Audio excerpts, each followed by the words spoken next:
তো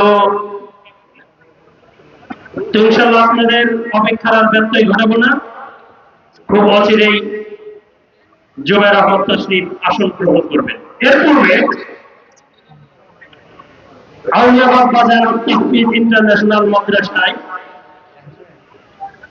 থেকে দুইজন ছাত্র আলহামদুলিল্লাহ হিফজ সম্পন্ন করেছেন, পুরো কোরআনুল কারীম মুখস্থ করেছেন। বলে আলহামদুলিল্লাহ।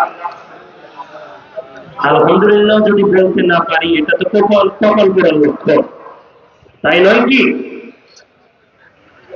আবার বলে আলহামদুলিল্লাহ।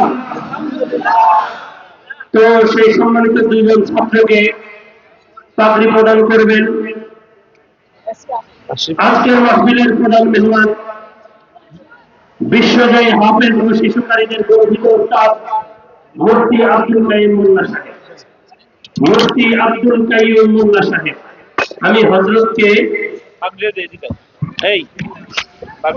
দুজন ছাত্রের মাথায় পাগড়ি পরিধান করিয়ে দেওয়ার জন্য সবিনয়